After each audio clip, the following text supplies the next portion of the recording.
Deputado, eu começo lhe perguntando, porque tinha muita gente que dizia, o Neto não volta, o Neto não volta, o Neto não conseguiu se eleger prefeito de São Luís, não conseguiu ir para o segundo turno, o Neto tá fraco. E o Neto vem das urnas com um canto diferente, né? E o senhor atribui o quê? Essa reeleição com essa votação expressiva, né? De mais de 51 mil votos. Bom, primeiro, boa tarde, Juraci, boa tarde. tarde, Wallace, Lívia, que estão aqui no estúdio com a gente, né, todos que estão nos acompanhando agora, através da Rádio Mirante. Primeiro, assim, eu ouvia, né, alguns comentários nesse sentido, principalmente pela situação partidária que eu acabei ficando de última hora, que aonde estava a minha chapa só era eu, mais 5 candidatos.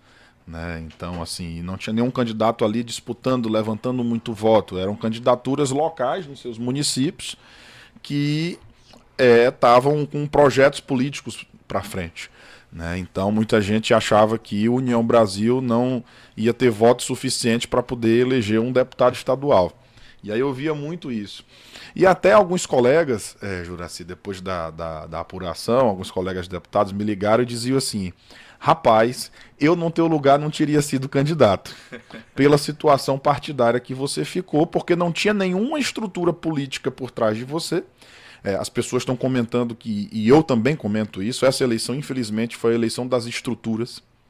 Você vê, né, os mais votados, todos tinham um CNPJ por trás, né, dessa eleição, e alguns colegas, rapaz, no teu lugar eu não teria sido candidato porque tu não tinha nenhuma estrutura por trás, tu estava praticamente só dentro do partido, não tinha muita gente para somar contigo para poder eleger um deputado estadual.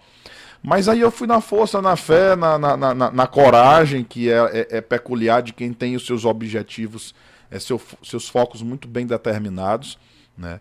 E graças a Deus aqui na ilha a gente saiu com quase 30 mil votos das urnas, né? E somamos também no interior alguns amigos que já nos acompanham durante um bom tempo e nos consagramos aí com mais de 50 mil votos. Deputado, o senhor falou da questão partidária, né? E o senhor foi muito arrojado, né? Como seus colegas disseram, deputados, rapaz, como é que você conseguiu ir para o partido e não tendo a estrutura e você acaba com uma eleição desta?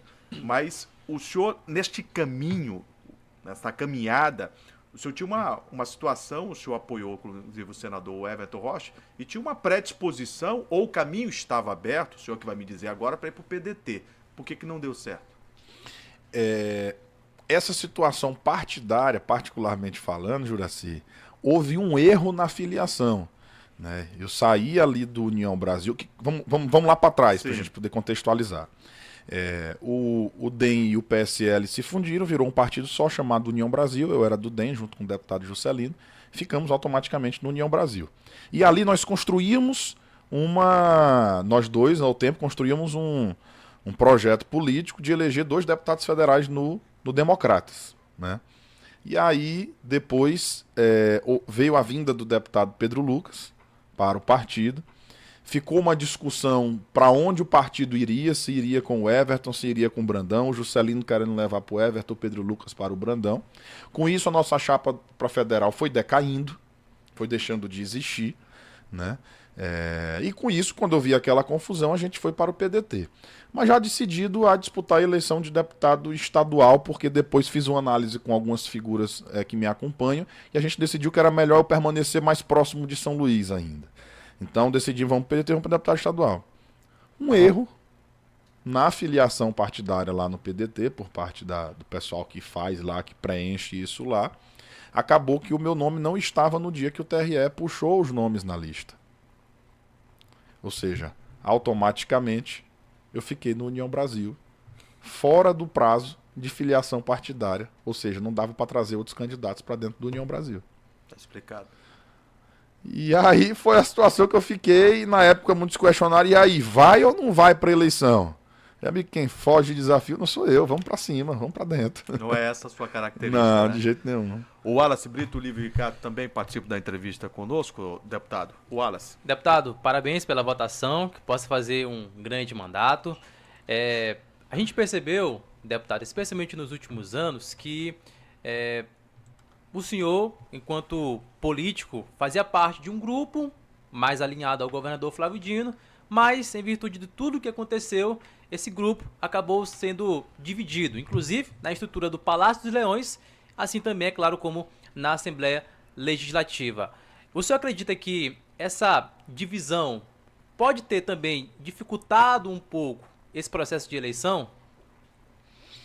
Olha, Wallace, eu acho que todo líder de grupo ele deve exercer com maestria o seu papel de líder, né? E se a gente voltar ao tempo e lembrar quando começaram as discussões a respeito da eleição de governador do Maranhão, existia o atual governador Carlos Brandão, que era o vice-governador, que automaticamente assumiria o governo, e existia o senador Everton Rocha, também do grupo, que chegou num determinado momento para o governador Flávio Dino e disse ao governador que queria ser candidato ao governo do Maranhão, tinha um projeto para o Maranhão.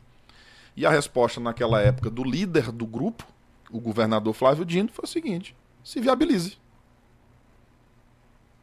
Isso aconteceu em 2020 também com as nossas eleições, a eleição que eu disputei. Sabe? E quando ele disse aquilo para o Everton se viabiliza, o Everton se viabilizou. Inclusive nos critérios que o próprio governador estabeleceu. E depois ele veio e fez a escolha pelo governador Carlos Brandão. O equívoco ali da divisão do grupo era o líder ter exercido o papel de líder e ter chamado e ter dito. Se o entendimento dele lá na frente era de que o candidato seria o governador Carlos Brandão, vai chamar, olha, vamos compor, vamos fazer uma composição. O Carlos Brandão vai assumir o governo, então ele será o candidato, o PDT pode indicar o vice. Não, disse ao Everton se viabiliza. O que ele fez? Se viabilizou. Né? Se viabilizou. Então, acho que houve um erro tremendo de condução disso, né? Por parte do ex-governador Flávio Dino, atual senador eleito, que culminou com a divisão do grupo. E este grupo, se você perguntar, o Everton errou então, porque ele ficou em terceiro lugar? Não. O Everton ainda tirou 20% dos votos numa eleição que nacionalizou, no fim das contas, apesar do presidente Bolsonaro não ter pedido voto para o Laésio, mas o Laésio foi o candidato que se identificou mais aqui diretamente com o campo do Bolsonaro, e isso foi o que aconteceu no Brasil inteiro. Se você pegar no Piauí, o candidato até do União Brasil, Silvio Mendes, vinha liderando todas as pesquisas, o Piauí é mais Lula. Quando chegou na reta final, o candidato do PT leva a eleição. No Ceará, capitão Wagner também liderava, chegou na reta final, o candidato. Né? Se você pega, por exemplo, na Bahia com a ACM Neto, o ACM Neto ganhava todas as pesquisas a eleição no primeiro turno, quando chegou na reta final, o candidato do Lula, o Jerônimo, chegou lá e quase ganhou a eleição no primeiro turno. Se você pega em São Paulo, onde o Bolsonaro ganhou a eleição, o governador do estado, o Rodrigo, ficou de fora, ficou em terceiro. E o primeiro, para ir para o segundo turno, foi o candidato do Bolsonaro, Tarcísio de Freitas, e o segundo foi o candidato do Lula, que foi o Haddad. O Haddad, que foi um dos piores prefeitos que São Paulo já teve, que na reeleição dele ficou em terceiro lugar, mas agora para governador foi para o segundo turno. Por quê? Porque a eleição de governador nacionalizou. E isso aconteceu no Maranhão. Então, assim, o governador Carlos Brandão ganhou por 1% no primeiro turno e o Everton ficou a 4% do candidato que se identificou com o Bolsonaro, apesar do Bolsonaro não ter pedido voto para ele. Então, assim, não acho que o Everton tomou a decisão errada em ser candidato a governador. Uma eleição ela é, acima de tudo, uma aposta. Você não sabe o que vai acontecer na hora que abre as urnas. Né? O pessoal às vezes critica pesquisa, mas pesquisa ela é o sentimento daquele momento. Do sábado para o domingo acontece tanta coisa, gente. Na semana da eleição eu recebi uma pesquisa de deputado estadual e deputado federal, na última semana, onde 50% das pessoas diziam que não sabiam quem votar. Então ela aconteceu toda ali no sábado e no domingo. Né? O secretário de ainda há pouco de comunicação teve aqui, Ricardo Capelli, ele falou sobre essa questão das pesquisas, muitas críticas, mas ela expressa aquele momento. Né? Ela é uma tendência que pode se confirmar ou não. Ou não. Mas o senhor falou ainda há pouco, e me chamou a atenção, sobre essas vertentes da saída do senador Everton Rocha do grupo, e aí o senhor também foi para apoiar o senador, e o senhor destacou aqui, né, o que o senhor entende como um erro de a estratégia da liderança do grupo. Mas não teve o erro na condução desta campanha, do seu modus operandi, o senador Everton Rocha, para ficar abaixo do Laésio Bonfim nesta eleição, onde ele teve boa parte, e as pesquisas mostraram isso, de liderança né? E que poderia, em uma situação de estar no grupo do governador, hipoteticamente, ele poderia ter até uma situação de liderança mesmo sido confirmada, né? O senhor não acha que este fato de sair do grupo fez com que houvesse um vácuo na cabeça do eleitor também, que ficou sem uma identificação de para que lado o senador poderia seguir? Eu acho que demorou-se tomar a decisão de sair do grupo. Eu acho que O time foi errado. O time foi errado. O time teria que ser lá atrás. Né? O time teria que ser lá atrás. Mas o governador Flávio Dino ficou protelando ali o tempo todo aquela tomada de decisão e o Everton, obviamente, do grupo, cumprindo os requisitos que o próprio Flávio Dino tinha colocado, né? Disse, não, eu vou ficar aqui porque eu vou ser o candidato dele, porque nos requisitos que ele próprio elencou, nós estamos ganhando em todos. Né? E aí foi quando o Flávio Dino escolheu o Brandão para ser o candidato dele. Obviamente o Brandão sentado na cadeira de governador é diferente. Né? E aí o Everton ali já não tinha mais o que fazer. Já tinha feito toda uma pré-campanha. Aí ele sairia bem menor se ele deixasse de vender o que ele acreditava para o Maranhão. Né? Porque o que aconteceu na eleição do Maranhão? Aconteceu a campanha do Brandão atrelada ao Lula, aconteceu a campanha do Laésio, ele atrelando o seu grupo político, até na reta final soltaram um Twitter falso, o Bolsonaro declarando apoio para ele, ele atrelando a sua campanha ao Bolsonaro e o Everton atrelando a campanha dele a propostas. Não houve uma atrelação a uma questão nacional. Houve uma...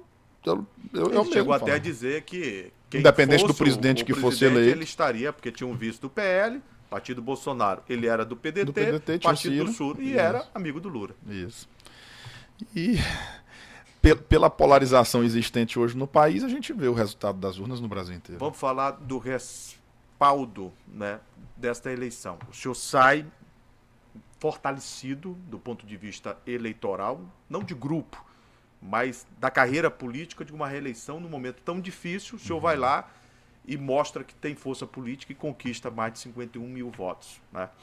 Juraci, depois de ter saído, na minha opinião, bem da última disputa para prefeito, né? Isso. Inclusive, a questão de prefeito, o senhor faz um segundo turno de apoio ao Braide, e foi importantíssimo. Acho até que o senhor fez uma campanha de segundo turno melhor do que a sua campanha, opinião minha.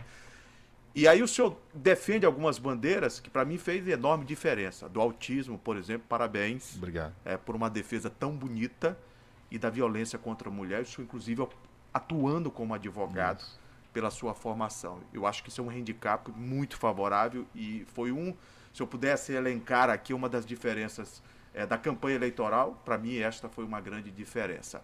Mas eu perguntaria, o senhor a partir de agora, o senhor vai tomar rumo, né, pelo lado da oposição, ou o senhor está disposto a uma recomposição com o governo do Estado? Olha, Juraci, eu sempre tive minhas posições políticas muito claras, né, desde quando iniciei minha vida pública. Né, eu me elegi a primeira vez em 2010 como deputado estadual, na minha coligação era a do Jackson. Né, aquela eleição, a ex-governadora Rosiana foi eleita ali em primeiro turno. E eu me mantive ali os 4 anos ali no campo político do qual eu tinha sido eleito deputado estadual, então passei 4 anos como oposição. Então assim, desde o início da minha vida pública eu sempre tive de forma muito clara aquilo que eu entendo aqui para o Estado.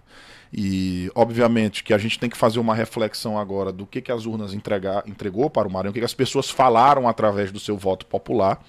As eleições terminaram agora, ainda há uma eleição de segundo turno presidencial, onde as pessoas vão escolher o seu próximo presidente da República, para a partir daí a gente avaliar esse cenário estadual, o que vai ficar e o que esse grupo político que nós participamos dessa eleição vai atuar, a forma que vai atuar aqui no Estado.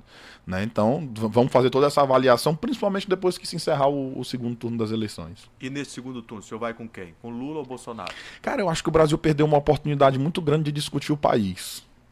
Eu te confesso, altamente desestimulado nesse segundo turno, porque eu não vejo o país sendo discutido. Eu vejo lados apenas, né? Eu não vejo discussão do futuro do país, o que vai acontecer, qual é a meta, qual é o destino do país, qual é a meta do PIB, qual é a meta de programa social, qual é a meta... Não tem. É uma mera discussão de ódio que infelizmente nós estamos vivenciando. e que eu acho que de briga... O que não faz bem, né? O que não faz nada bem, nada bem.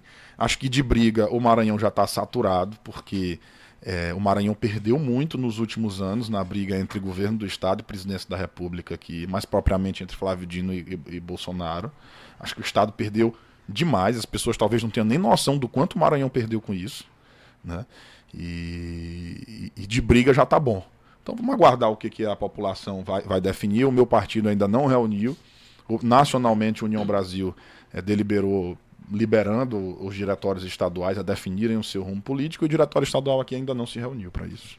Deputado, seguindo essa conjuntura de reorganização, muito já se fala também a eleição da presidência da Casa, da Assembleia, né? O senhor já tem algum posicionamento definido? Vai esperar o grupo? O que o senhor tem para compartilhar com a gente aqui?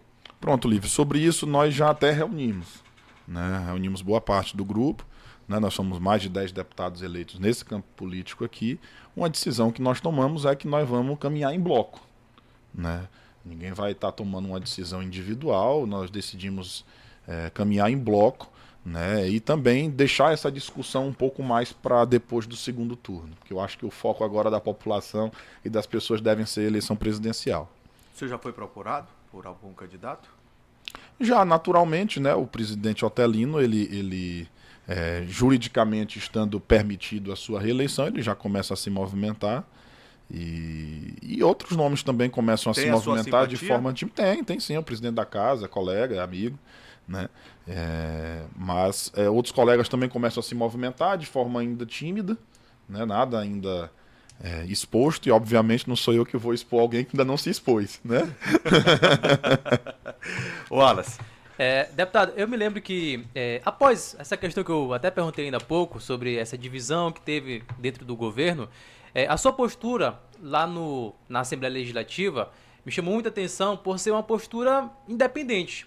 Muita gente pensava que o senhor ia, a partir daquele momento, fazer oposição ao governo Flávio Dino na época e também ao governo Brandão, mas o senhor teve uma postura bastante independente. Eu me lembro que teve uma questão muito importante discutida no final do ano passado e até no começo desse ano com relação ao transporte público, né? O senhor falou que a solução seria uma conciliação, chamar prefeitura e governo para dialogar e tentar, no caso, propor uma solução para resolver esse problema.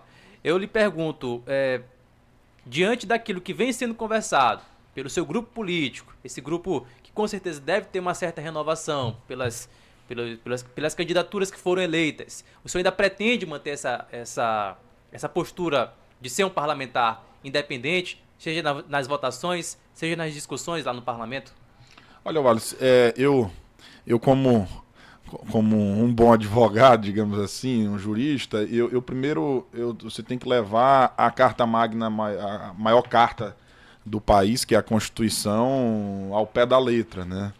Quando ela própria diz que os poderes são harmônicos, porém independentes entre si. Então, independente de qualquer posicionamento político, não é saudável que um poder dependa do outro, mas que tenha a sua independência para, num determinado momento, poder tomar as decisões necessárias, que às vezes não é de agrado de um poder, mas já é de agrado das pessoas, né?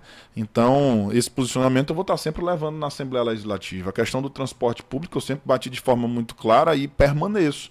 Porque o transporte público não é mais um problema só dos municípios, né? Isso vem acontecendo no Brasil todo. Óbvio que quem tem que liderar isso é o prefeito da maior cidade. É ele que tem que chamar, porque a responsabilidade legal é dele. Mas ele tem que participar isso junto ao governo do estado. Já houve a discussão sobre um financiamento nacional para o transporte público. Por quê? Porque se entendeu que não dá para transporte público ser um problema meramente do município. E tipo assim, lavar as mãos e largar isso. Não pode, né? Aqui em São Luís, por exemplo, são mais de 700 mil pessoas que utilizam transporte público. E, infelizmente, boa parte da nossa frota ainda é sucateada. Você vai... Eu andei muito aqui em São Luís nessa campanha. Andei muito, em vários bairros. E a principal reclamação que eu ouvia, sabe, do norte ao sul da ilha de São Luís, de leste a oeste, se eu fosse na Janaína, se eu fosse na cidade operária, se eu fosse no Itaquibacanga, se eu fosse na zona rural, o que eu ouvia era: transporte público aqui é precário, em época de chuva eu tenho que ir com sombrinha para dentro do ônibus, não passa ônibus, se eu perder um ônibus eu perco o dia de trabalho, porque só vai passar daqui a 1 hora, principalmente na zona rural, para aquela região ali da Cidade Olímpica, Janaína, Santa Clara. Então é uma coisa que eu vou continuar afirmando. E o pessoal não quer saber quem vai resolver o problema. Ele quer o problema resolvido. Exatamente. Ele vai quer ser o prefeito resolvido. ou se vai ser o governador, né, deputado? Ele quer o problema resolvido. E o que eu disse durante a campanha e reafirmo, que esta voz aqui dentro do parlamento ela seria uma voz para levar essas vozes que não conseguem ser ecoadas para chegar até o poder público, mas a minha consegue. Deputado, o senhor tem boa oratória, o senhor tem uma postura que hoje é muito reconhecida e os votos mostram isso, mas como é que o senhor vai pautar esse novo mandato? Porque a gente observa que as eleições, elas têm ensinado aos políticos. Os resultados, o senhor está numa casa que teve renovação de mais de 60%. Isso é uma resposta da população àqueles que estavam nesta legislatura. E os que voltaram, que foram reeleitos, eles têm de uma maneira, né, simétrica, uma maneira de olhar até panorâmica, esse desejo latente da sociedade. Que bandeiras o senhor vai levantar, que projetos o senhor já tem para esse novo mandato? Olha, Juraci, primeiro uma coisa que você falou que para mim, mais do que bandeira política, é um sacerdócio que eu comprei para minha vida. A defesa das pessoas com autismo, né? Deficiências de modo geral, mas o autismo foi quem me fez entrar nesta causa. Na verdade, foram crianças autistas que me fizeram entrar na causa. Muita gente me pergunta se eu tenho algum parente, se eu tenho algum filho com autismo. Não, não tenho, né? Foi um pequeno rapaz chamado João, filho de uma amiga poliana, que me ganhou com um simples abraço e um beijo. Porque a mãe, quando eu cheguei para falar com ele, ela falou, cuidado, porque ele é autista, ele não chega de uma vez assim nele. Aí ele deu um pulo em mim, me deu um abraço, deu um beijão no meu rosto, né? E aí ali eu fiquei sensibilizado, ali o João me ganhou, né? Então, eu digo, sempre disse durante a campanha, nós só começamos. Qualquer lei que a gente tenha criado, a lei antifogos, a lei que coloca o laudo da pessoa com autismo por prazo indeterminado, este laudo. Essa lei antifogos, deputado, ela começa a valer 14 de novembro. Ela é fundamental e a gente observou, inclusive, na campanha, o estampido de fogos já menor Isso. E alguns deles sem ter. Sem ter. Isso é fundamental porque isso é uma conquista, eu crio animais também. Pronto, animais também. Os animais eles ficam enlouquecidos e a criança, o transtorno do espectro autista foi tema inclusive da monografia da minha esposa.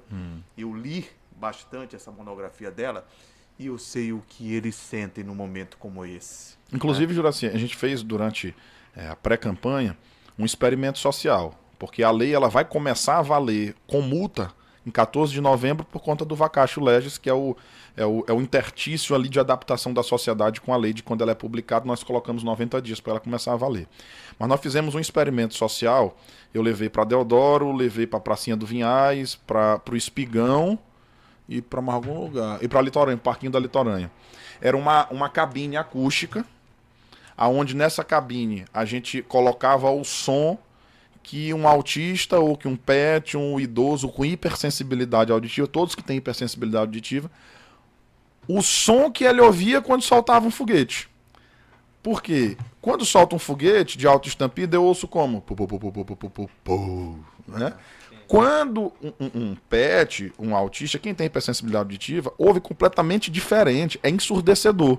E nós conseguimos reproduzir isso e colocar no som dentro de uma cabine acústica, as pessoas iam passando, a gente ia chamando elas para fazer esse experimento, para justamente sensibilizar, para não ser uma lei seca, para sensibilizar as pessoas. Na campanha, por exemplo, a campanha do Everton, que era o meu candidato a governador, nós conseguimos mostrar para ele foi nesse experimento social, e nós conseguimos mostrar para ele a importância de não ter. Então a campanha dele foi 0 fogos, a minha foi 0 fogos, outras campanhas foram 0 fogos, como você mesmo disse.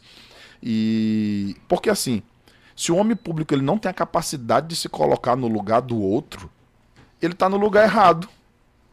Porque a política é para o outro, é para transformar a vida do outro, né? Então se ele não, porque foguete é muito legal, é legal para ti, mas para o outro não é, né? Você falou dos animais, Juraci. Eu estava na campanha panfletando no sinal um senhor encostou o carro, atravessou a faixa e falou comigo no meio-fio e falou assim: olha, Neto, tinha 16 cachorros. Eu, como? Eu tinha 16 cachorros. Hoje eu tenho 12, porque 4 morreram infartados por conta de fogos de artifício. E eu parei aqui só para dizer que eu vou votar em você por conta dessa lei. Né? Então, assim, voltando ao que você falou sobre este mandato, eu vou continuar emprestando a minha voz para essas pessoas que não conseguem ecoar a sua voz, os autistas. Eu digo que qualquer lei que a gente tenha criado, a lei do cinema também, que tem uma sessão especial por mês agora nos cinemas no Maranhão, adaptado para pessoas com autismo, qualquer lei que a gente tenha criado não foi maior do que a visibilidade que o parlamento conseguiu dar através da nossa voz para eles. Para mostrar assim, ei, eles não são invisíveis, nós estamos aqui. E a gente precisa da atenção do poder público. Eu acho que a minha primeira missão foi essa. E agora, neste próximo mandato, a minha outra missão, eu quero continuar dando visibilidade para eles, mas também buscar o aumento no atendimento do serviço público, que é muito precário. Né? Muito precário. Né? E o poder público entender que é melhor investir agora do que amanhã investir em tratamentos psiquiátricos, porque o autista que não faz um tratamento agora específico para o autismo, amanhã ele vai ser um internado psiquiátrico, que é muito mais caro. Né? E também a questão da violência contra as mulheres. É um outro sacerdócio meu, tanto no parlamento como advogado. A gente faz um trabalho pro bono, né, de graça para famílias de baixa renda que tenham tido caso de feminicídio na família e que não tem condição de contratar um advogado para fazer todo o acompanhamento, montar bem o processo, porque é uma ação pública incondicionada à representação do Ministério Público, mas o Ministério Público tem muita coisa, tem muita ação na mão dele e acaba passando muita coisa. Quem é rico contrata o advogado para fazer o negócio. Quem é pobre fica à mercê, muitas vezes não sabe nem o dia do júri popular.